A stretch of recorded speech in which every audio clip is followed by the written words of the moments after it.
Terima kasih kerana anda terus bersama saya dalam You Wartawan.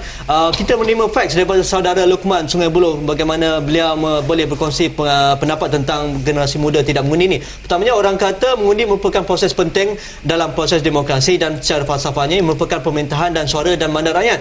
Bagaimanapun, secara peribadi saya tidak melihat pilihan raya sebagai proses yang murni, apatah lagi memperteguhkan demokrasi sebagai institusi rakyat.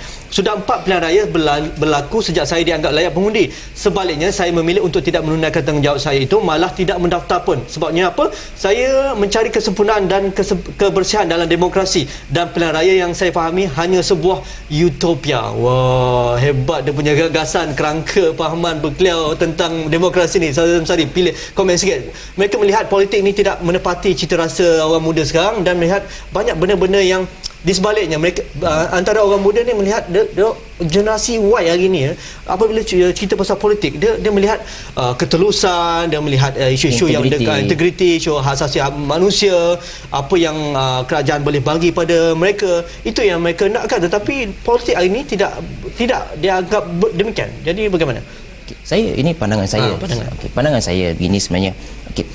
20 tahun dulu masa saya kecil-kecil lagi, apabila tiba mengundi saja, ada satu fenomena macam hari raya. Macam hari raya. Dia ada lagu, izinkan saya nyanyi sini.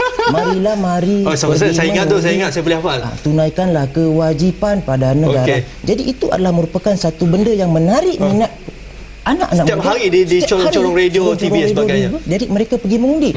Di waktu sama juga mereka menanamkan satu semangat patriotisme, semangat kenegaraan yang tinggi untuk mereka mengundi, sebab mengundi itulah hak mereka, dan mereka adalah merupakan satu cabang kepada pertubuhan sebuah negara.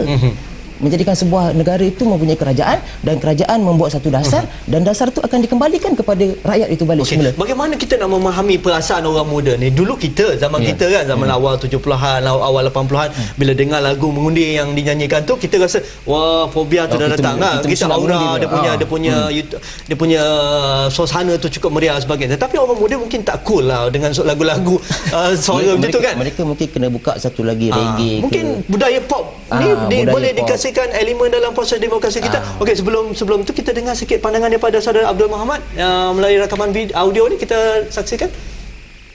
Yang orang yang muda ni atau yang pengundi-pengundi yang lama-lama lah kan, dia tak nak mengundi sebab apa? Suara dia tidak didengar. Sebab tu dia kata dia yang tak pasti, perasaan dia malas. Aku nak undi pun apa aku dapat? Tak dapat apa. Okey, itu kata antara pandangan daripada Abdul Muhammad.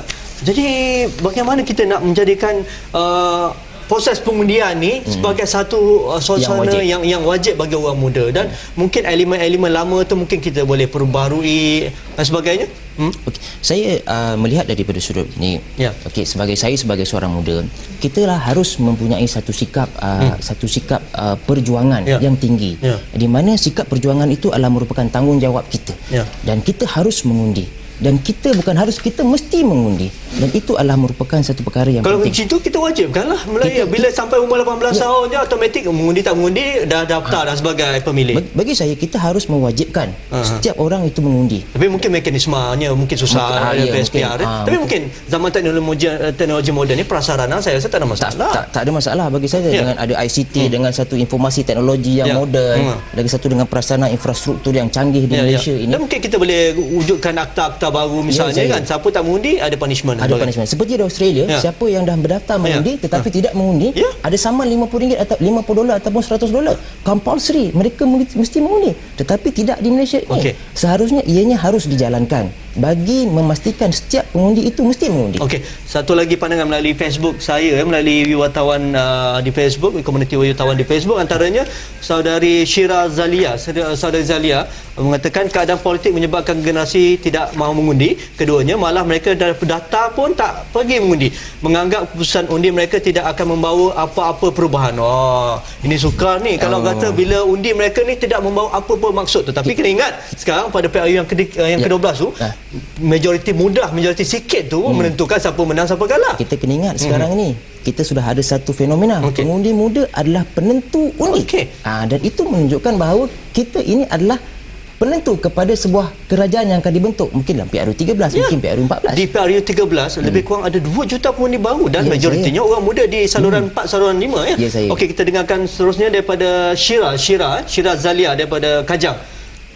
Mahdi, okey, banyak sangat Facebook, pandangan melalui Facebook dihantar oleh penonton wartawan melalui Facebook. Mahdi Al-Helmi tidak mendapat fahaman yang jelas tentang kepentingan pengundi dalam menentukan senario politik. Tadi kita dah cakap tadi. SPR perlu usaha lebih keras dalam mengemaskini data. Itu data-data boleh diberi kefahaman baru. Rakyat terlalu disogokkan dengan budaya hedonisme. Betul ke? Okey, itu antara pandangan daripada Mahdi Al-Helmi. Mungkin seterusnya ada Facebook daripada Haslina. Dah bersedia? Tak ada, belum lagi. Ni antara orang muda punya pandangan lah. Mungkin saudara Zamsari boleh kita anggap, kerana kalau di Amerika Syarikat tu kita lihat apabila Presiden Obama dan juga sebelum Bill Clinton yang membawa ramai orang-orang muda mengundi. Apa sebabnya? Mungkin ikon muda Clinton atau Obama tu, ataupun perjuangan isu-isu yang diperjuangkan oleh dua tokoh ni. Sebelum ni zaman Bush ke zaman sebelum tu lebih 40% sih orang muda dan termasuk pemilih yang berdaftar di Amerika mengundi. Saya melihat dari konteks Amerika ini adalah merupakan isu yang telah menarik minat lebih ramai pengundi muda itu mengundi, iaitu di mana Barack Obama, isu yang dimainkan ketika untuk menjadi presiden ataupun menjadi calon presiden Amerika adalah pengunduran tentera di Iraq dan juga di Afghanistan. Isu yang diperjuangkan pada ketika itu adalah merupakan kata orang agenda manifesto yang diperjuangkan oleh Barack Obama, menyebabkan orang muda terpanggil untuk mengundi bersama perjuangan Barack Obama bersama dengan Barack Obama, kerana mereka mengatakan bahawa membawa tentera Amerika tu ke Iraq merupakan satu pembaziran, kesilapan, dan sepatutnya duit itu dibawa ke Amerika dan diberikan kepada semua rakyat, dan rakyat menerima limpahan. Itu di pengalaman di Amerika Syarikat. Mungkin kita dengarkan pandangan daripada Zul Helmi. Boleh kita saksikan sekarang? Saya rasa generasi sekarang ni dia kurang kesedaran. Diorang tak tahu yang diorang ni ada hak untuk memilih, untuk menentukan pemerintahan negara. Ia sering dimomokkan atau dipaparkan dalam media-media berkaitan dengan rasuah dan sebagainya. Pada saya, faktor-faktor inilah yang menyebabkan generasi muda tak mahu mengundi. Saya rasa sikap tak ambil peduli remaja ni disebabkan oleh faktor persekitaran mereka juga. Kadang-kadang remaja ni tak mengundi sebab ibu bapa mereka pun tak mengundi. Apa yang dibuat di US tu, menggunakan artis, menggunakan orang-orang terkenal, adalah satu itu yang bagus, dan saya rasa sepatutnya Malaysia juga membuat satu tindakan yang sama. Okey, terima kasih saudara Zul Helmi pandangan tersebut. Selepas ini Zamsari pun banyak lagi poin-poin yang ingin dikongsi bersama. Kita akan lihat bagaimana idea untuk mempermudahkan mendaftar sebagai pemilih, misalnya SPR seperti kita bincangkan tadi, dan bagaimana teknologi moden ini untuk diperluaskan penggunaannya dan menentukan kesahihan ataupun ketelusan yang diinginkan oleh orang muda. Kita rehat sebentar, jumpa lagi dalam Wartawan.